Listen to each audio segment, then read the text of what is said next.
The red emergency lights flashed across the cold metal walls of Sanctuary Station as Dr. Kim Hwan ran through the medical bay doors. His heart pounded as he helped his injured friend Park Dae walk slowly beside him. Behind them, 3 more humans from their exploration team were brought in on floating beds by alien medical workers. "Please, we need help right now," Hwan called out to anyone who would listen.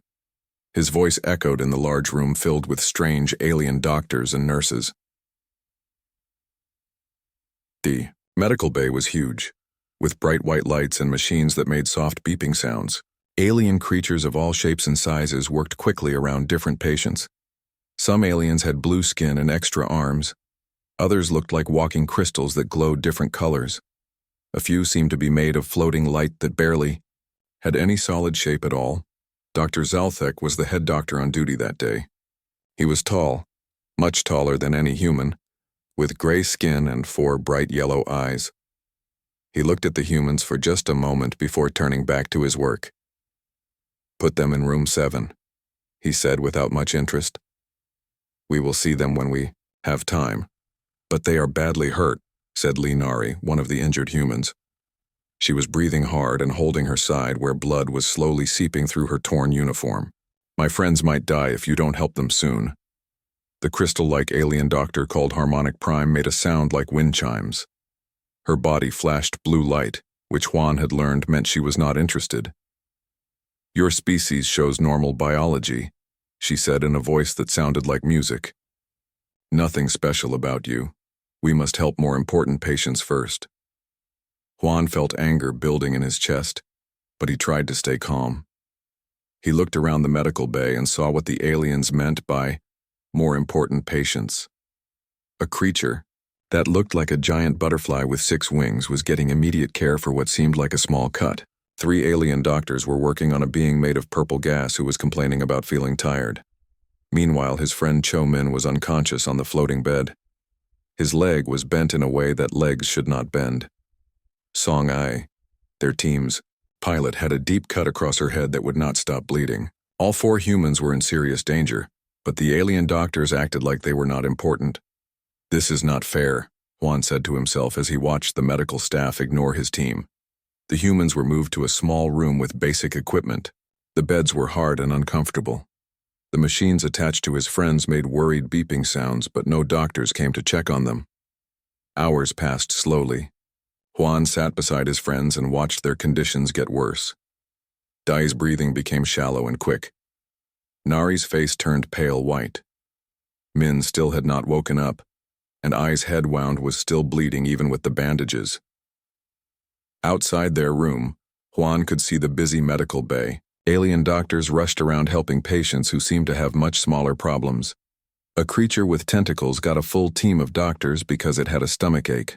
A floating ball of energy received special care for what looked like a minor scratch on its surface. "Why won't they help us?" Nari asked weakly from her bed. "Don't they care that we might die?" Hwan had no good answer. He had learned some alien languages during his years in space, so he understood what the doctors were saying to each other. They kept calling humans standard Class 7 life forms and basic carbon-based beings. To them, humans were nothing special, just another ordinary species from some unknown planet. The alien nurses who brought food and water were polite but distant. They did their basic jobs but showed no real care or concern. When Hwan asked when a doctor would see his friends, they just said, "When time permits," and walked away. As the hours turned into a full day, Hwan grew more desperate. His friends were getting sicker, and the alien medical staff continued to ignore them. Every time he tried to talk to Dr. Zalthek or the other senior doctors, they brushed him off with the same response. His species was not a priority. Late that night, as Hwan sat alone watching over his unconscious friends, he made a decision. Tomorrow he would not just ask for help, he would demand it. These aliens might think humans were ordinary and unimportant, but they were wrong. If they knew the truth about where humans came from, maybe they would finally understand that his friends deserved the same care as any other being in the galaxy. He looked at his team lying still on their beds, fighting for their lives while alien doctors treated minor headaches and small cuts in other patients. Something had to change. and change soon, or his friends would not survive another day in this place that was supposed to heal the sick and save lives. 3 days had passed since the humans arrived at Sanctuary Station, and Dr. Kim Hwan could not take it anymore. His friends were getting worse every hour while alien patients with tiny problems got all the attention from the doctors. Park Dae had developed a fever that made him shake. Lee Nari could barely keep her eyes open. Cho Min was still unconscious, and Song Ai's head wound had become infected despite the basic bandages. Hwan marched through the medical bay with angry steps. Other aliens moved out of his way as he headed straight for Dr. Zaltek's office. The Ai Wei, tall gray alien, was sitting behind a desk made of some kind of glowing metal, reading reports on a floating screen. "We need to talk right now," Hwan said as he burst through the door without knocking. Dr. Zaltek looked up with his 4 yellow eyes, clearly annoyed at being interrupted. "Human, you cannot just walk into my office like this. I am very busy, with important medical cases." "Important cases?" Hwan's voice got louder. "My friends are dying in that room while you spend hours helping a space slug with hiccups. This is completely wrong." "Your emotional outburst changes nothing," Zaltek replied in a cold voice. "Medical resources must go to species that matter.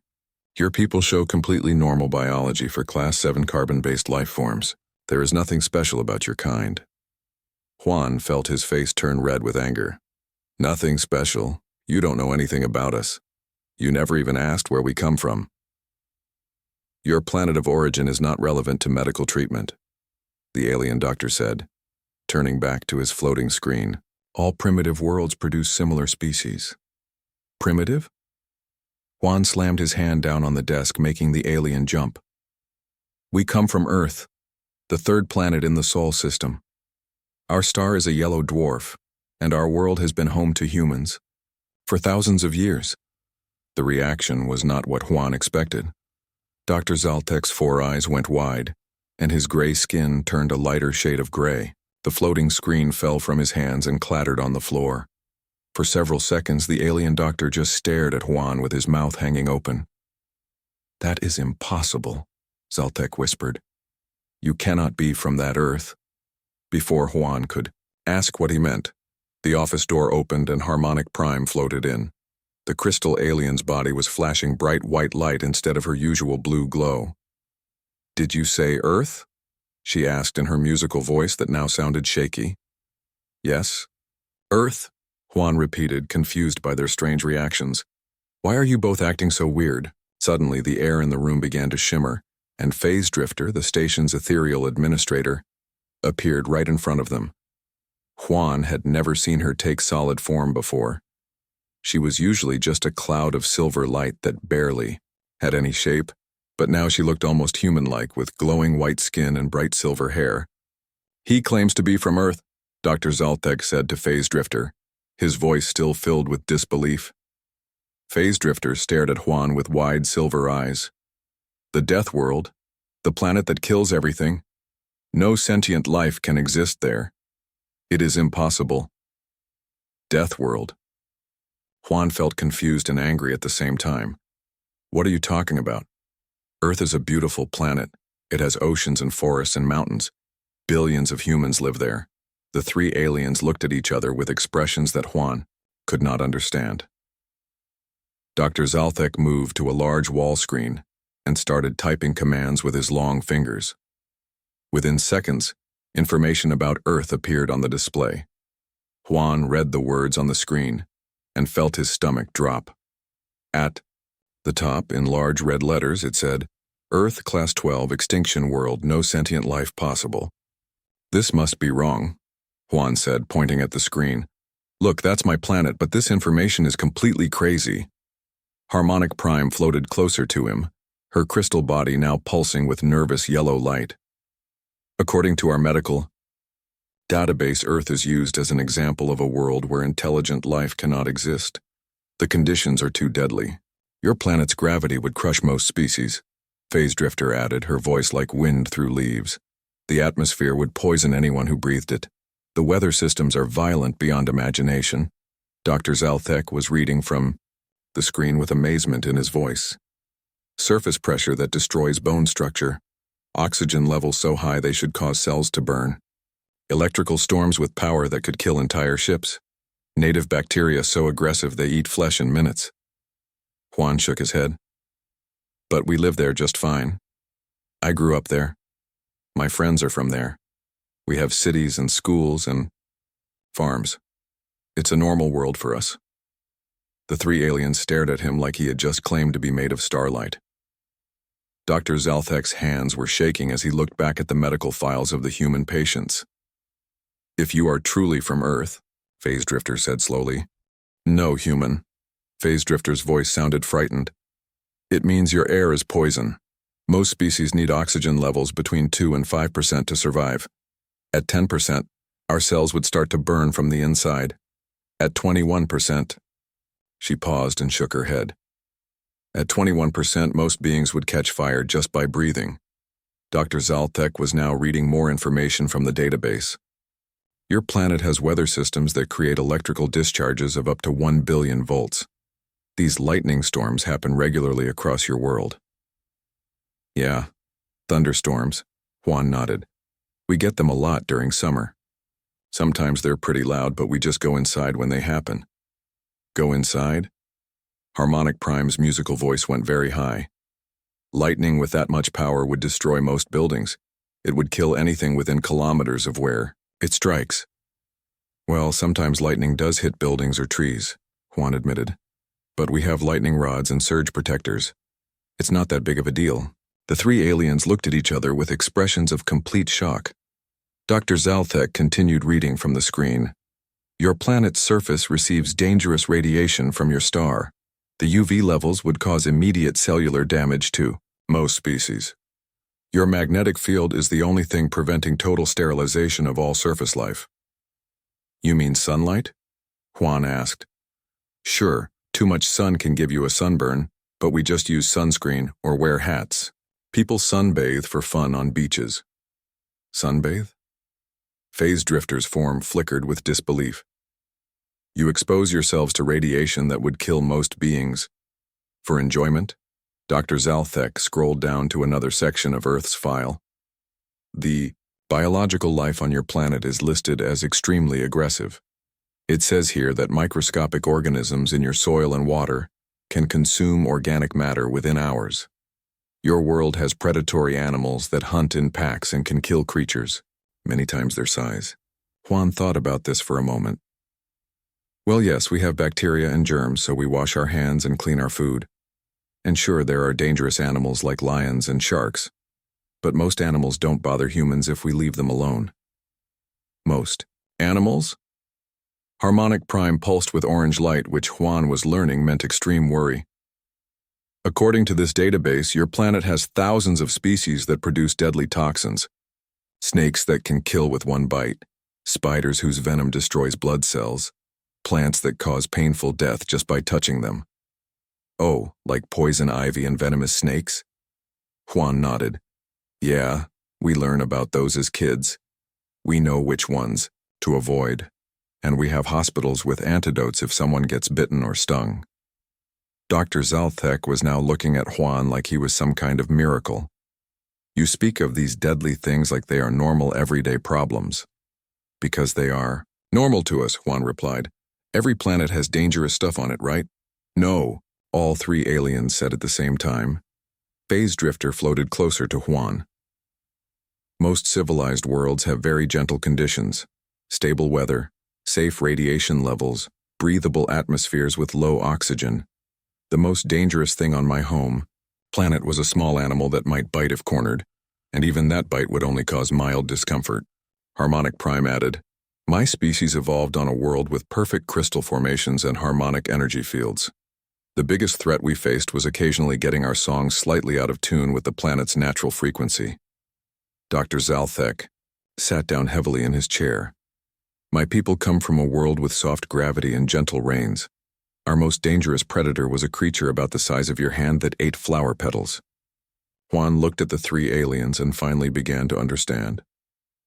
So you're telling me that most planets in the galaxy are safe and easy to live on? Yes, Dr. Zalthek said quietly.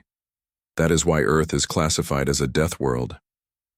We use it in medical school as an example of a planet where life cannot exist. We tell students that any world with conditions like Earth's would kill all living things before they could evolve intelligence. But we did evolve intelligence, Juan said, and we didn't just survive. We built cities, invented space travel, and made it all the way out here to meet you. The alien stared at him in silence for a long moment. Finally, Phase Drifter spoke in a whisper. Then you are not the ordinary species we thought you were. The change in Sanctuary Station happened very fast. Within 1 hour of learning that the humans were from Earth, Dr. Zalthek had called every senior medical staff member to an emergency meeting. The word spread quickly through the station that the ordinary patients in room 7 were actually from the legendary Death World. Kim Hwan found himself surrounded by alien doctors and nurses who now looked at him with wide eyes full of wonder and fear. They moved his friends Park Dae, Lee Nari, Cho Min, and Song A to the station's best medical room, the one usually saved for the most important alien dignitaries. I want every medical scanner we have focused on these humans, Dr. Zalthek ordered his staff. We need to understand how beings from Earth actually function. The medical equipment in the new room was amazing. Floating machines moved around the human patients, taking pictures of their bodies from the inside. Screens showed detailed views of their bones, muscles, blood, and organs. The alien doctors gathered around these displays with expressions of complete amazement. This is impossible, whispered Dr. Veltar, a blue-skinned alien who was the station's bone specialist. She was looking at scans of Park Dae's skeleton. His bone density is 3 times what it should be for a being his size. These bones could support weight that would crush most species. Harmonic Prime was studying the scans of the human's hearts and lungs. Her crystal body was flashing bright gold, which Juan had learned meant extreme excitement. Look at their cardiovascular systems. Their hearts are incredibly strong, and their blood carries oxygen at levels that would be toxic to most life forms. They are built to survive in that poisonous atmosphere. Dr. Zalthek was focused on brain scans of the unconscious Cho Min. The neural pathways are unlike anything I have seen. Their brains process information much faster than normal. They must need this speed to survive constant danger on their world. As Juan watched the medical team work, he began to notice something strange. His friends, who had been getting worse for 3 days, were now getting better very quickly. Park Dae's fever was going away. Nari's pale skin was returning to normal color. Even Min, who had been unconscious, was starting to move and make small sounds. Dr. Zalthek called out a young alien nurse with tentacles instead of arms. You need to see this. The human with the broken leg is healing on his own. Everyone rushed to look at new scans of Min's leg. The bone that had been bent and broken was now straight and was growing back together without any help from the medical equipment. How is this possible? Dr. Zalthek asked, his 4 eyes wide with shock. Bones do not repair themselves this quickly. This should take months of treatment, not hours. Phase Drifter materialized next to the bed where Song A was lying. The cut on her head, which had been deep and infected, was now just a thin red line. Her wound is closing by itself. Her body is fighting off the infection without any medicine from us. Dr. Veltar was taking more scans of all the humans. Their immune systems are working at incredible speeds. They are destroying harmful bacteria faster than our best medical treatments can work. Harmonic Prime played a series of musical notes that sounded like amazement. Their muscle fibers are much denser than normal. They have physical strength that most species cannot match. And their reflexes. She paused to check more scans. Their reaction times are incredibly fast. As the hours passed, the human patients continued to get better at a rate that shocked all the alien doctors. By evening, Lee Nari was sitting up and eating food. Park Dae was talking and joking with the nurses. Cho Min had woken up and was asking what happened to him. This is beyond our understanding of medicine, Dr. Zalthek told Juan as they watched Song Ai walk around the room with no help. Just that morning, she had been unconscious and near death. Your people heal from injuries that would kill most beings. Your bodies fight off diseases that would destroy entire populations of other species. A small alien doctor named Pixel, who looked like a walking mushroom, was reviewing all the test results. Their DNA shows adaptation to survive extreme conditions. Heat, cold, poison, disease, physical damage. Their bodies can handle all of it. We have been completely wrong about humans, Phase Drifter said to the gathered medical staff. We thought they were weak and ordinary because they looked similar to other species we know, but they are not ordinary at all. Dr. Zalthek nodded slowly. They are survivors from a world that kills everything else. Their bodies are built to handle conditions that would be instant death for most of us. What they consider normal injuries, we consider impossible to survive. Juan looked around at his friends who were now laughing and talking with the alien nurses. We told you we were tougher than we looked. Tough? Dr. Veltar made a sound like nervous laughter. You are biological miracles. You survive and thrive in conditions that our medical textbooks say cannot support intelligent life. As night fell on Sanctuary Station, the alien medical staff realized they had discovered something incredible. The humans they had ignored and dismissed as unimportant were actually the most remarkable patients they had ever encountered, living proof that life could survive and grow strong in the most impossible places in the universe. 1 week later, Kim Hwan stood in the main docking bay of Sanctuary Station with his fully recovered team. Park Day was bouncing on his feet, testing his strength after the mining accident. Lee Nari was checking their equipment with steady hands that showed no sign of her previous injuries. Cho Min was laughing with Song Ai about something funny that happened during their recovery. All 4 humans looked completely healthy and ready to return to their exploration work. But the real change was not in the humans. It was in everything around them. The docking bay was filled with alien medical students, doctors, and researchers who had come from across the galaxy just to see the humans from Earth. Some were taking pictures. Others were asking if they could take small samples of human hair or skin for research. A few brave ones asked if they could simply touch a human to see what a Death World survivor felt like. Dr. Zaltek approached Juan carrying a large folder filled with official documents. His 4 yellow eyes looked excited and nervous at the same time. Kim Hwan, before you leave, I have an important request from the Galactic Medical Council. What kind of request? Juan asked. We want to create a permanent partnership between Sanctuary Station and Earth, Zaltek explained. Your species has shown us medical abilities we never knew were possible.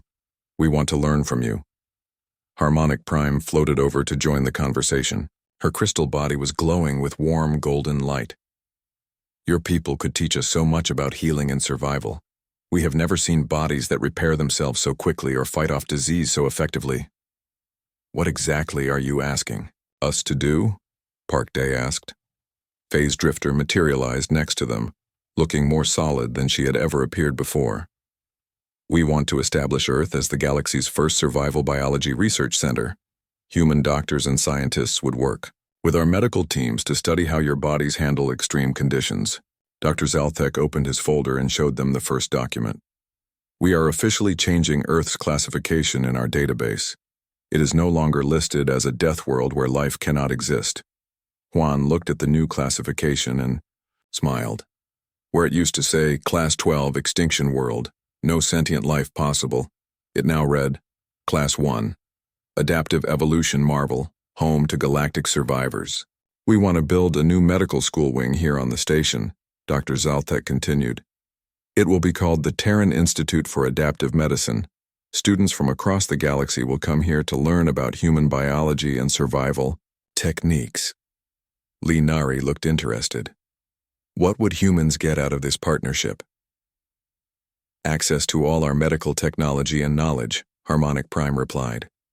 We have treatments for diseases that your people still struggle with. We have ways to heal injuries that even your amazing bodies cannot fix on their own. A young alien student who looked like a walking flower raised her leafy hand.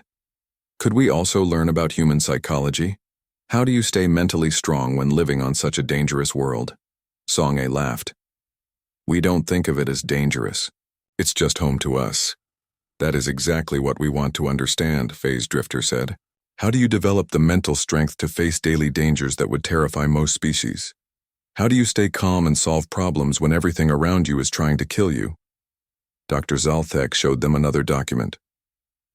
We have already received requests from over 50 medical schools across the galaxy. They all want to add courses about human adaptive biology to their programs. And look at this, he added, showing them a thick book.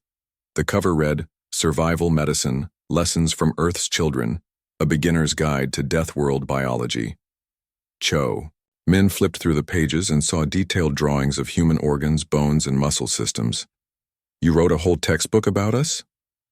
The first of many, Dr. Veltar said as she joined the group. The blue-skinned bone specialist was carrying her own stack of research papers.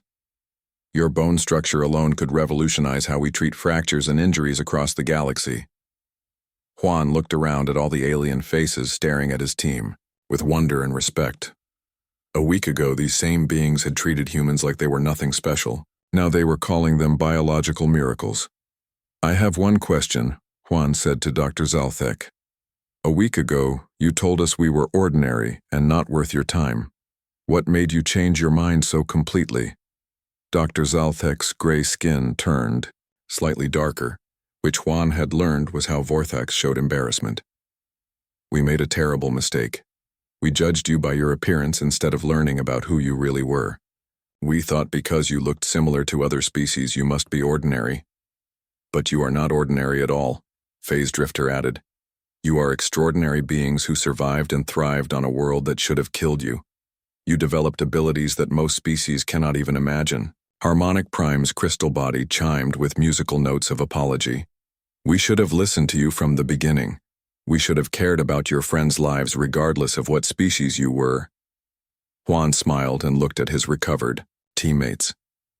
We accept your partnership offer, but we want something in return. What do you want? Dr. Zalthek asked. Promise us that you will never again ignore patients because you think they are ordinary. Every being deserves good medical care, whether they come from a death world or the safest planet in the galaxy.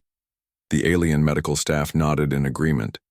As the humans boarded their ship to return home, they could see construction robots, already beginning work on the new Terran Institute for Adaptive Medicine. Their reputation had changed forever. Humans were no longer unknown primitives from an unremarkable world. They were now recognized as the survivors of the galaxy's most impossible planet, and their very existence had rewritten the rules of what life could endure and overcome.